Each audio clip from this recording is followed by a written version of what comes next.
Hey everybody, this moment I will review technology camera Canon Mirrorless M5. Enjoy watching. Something of a running joke in the photography world that Canon and Nikon, the two biggest camera companies in the world, have missed the boat on the interchangeable lens mirrorless camera trend. Over the past few years, competitors like Sony and Fujifilm have pumped out increasingly fantastic cameras that ditch mirrors in favor of, mostly, digital viewfinders, allowing them to make SLR-style cameras that are smaller and lighter. Canon and Nikon have made a few mirrorless cameras, but they're meager. They've lacked the vast functionality found on Sony's A7 line, and offer none of the design flair that Fujifilm is so good at with its X-series cameras. That's why things seem to be looking up when Canon announced the $979 EOS M5 in late 2016. For the first time, the company made a mirrorless camera that wasn't just a formless rectangle. It had knobs and dials. It looked kind of like an old film SLR. For those who had been waiting for Canon to play this card, it was an exciting moment. I've spent a little more than a month using the M5 as my main camera, and there's no doubt that it produces the kind of excellent images you'd expect from a Canon. The quality is on par with the company's other APS-C sensor cameras, an unsurprising trait considering it borrows almost all its technical guts from the 80D DSLR. But the M5's sluggish performance and lower quality build should be red flags for potential buyers. And those faults also represent just how much ground the company has to make up in order to erase the competition's head start.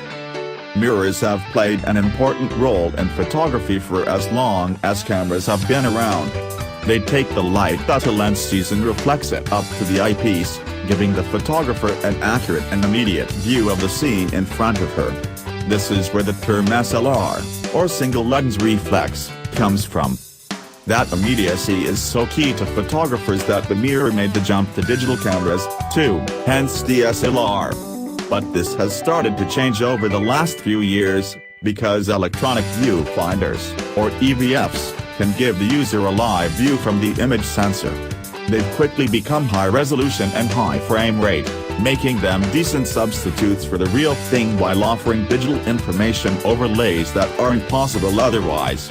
And if you can remove the mirror, you can change things like the minimum size and weight of the camera.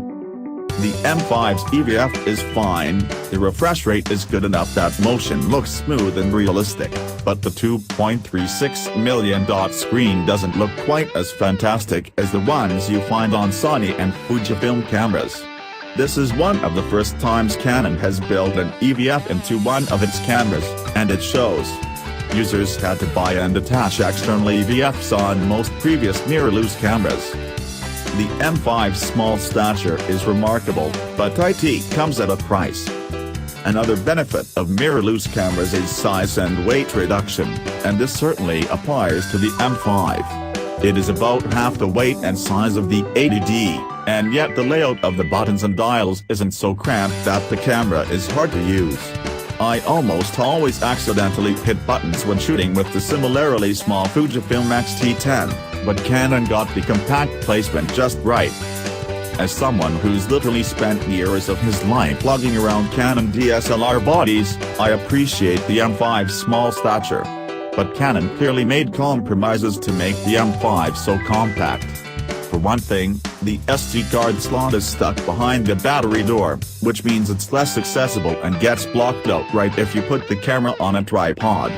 The touchscreen also lacks full articulation, it only flips out and down, not around to the side like on the 80D. The spot where a hinge could go is occupied by the microphone and video out inputs. While those are nice additions for videographers, vloggers should know that this means you can't see the flip-down screen if you have a tripod attached. What I take real issue with, though, is the build quality of the M5. The M5 is not weather resistant, and it also just generally feels cheap to the touch. Canon mixed a few metal parts with a lot of plastic, and the result is a camera that is drastically outclassed by cameras made completely out of magnesium alloy and other metals.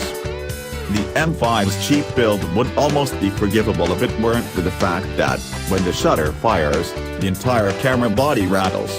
There's no way around this, either. For whatever reason, there is no electronic shutter mode, a feature that most other mirrorless cameras offer.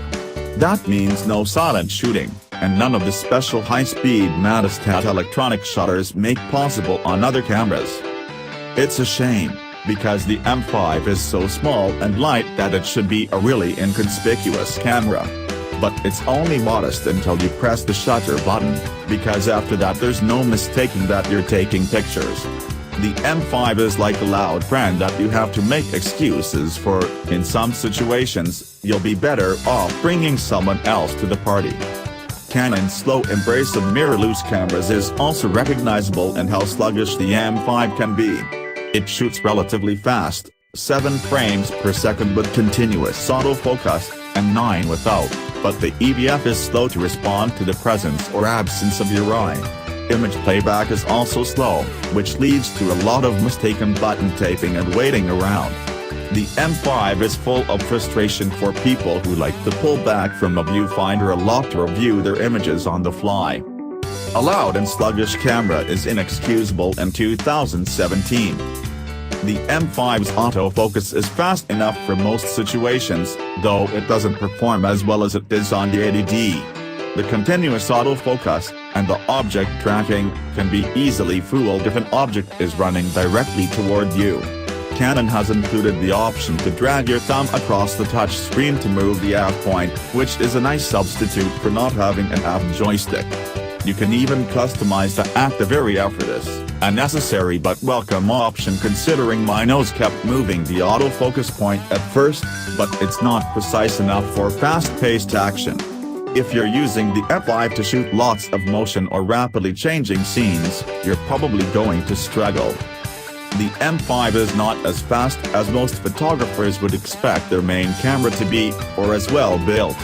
At just under $1,000, this leaves the M5 in an awkward spot. It's a little too expensive to be a forgivably underpowered starter camera, but it's lacking the features and finish of something more premium. If you can get past these issues, or if they aren't your main concerns, you'll be rewarded. Because the M5 still produces wonderful images.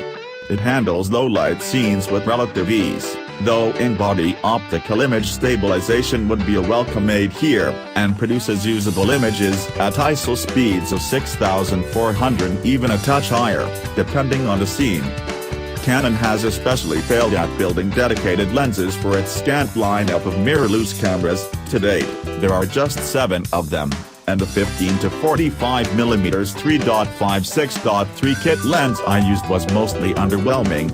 It's pleasantly surprising at its widest focal length and aperture. At 15mm, the lens is capable of taking some beautiful wide-angle photos, and the maximum f3.5 aperture provides just enough separation to create some background blur for close subjects. But images taken beyond that widest point, and especially at the lens 45mm and f6.3 limits, look a bit foggy and dull. Okay. Last for this review is about the problems of mirrorless cameras. If one of the main reasons for mirrorless cameras is reduced size and weight, and you still need big heavy lenses to get the most out of a mirrorless camera, then what exactly was the point in the first place? To be fair, this isn't just Canon's problem.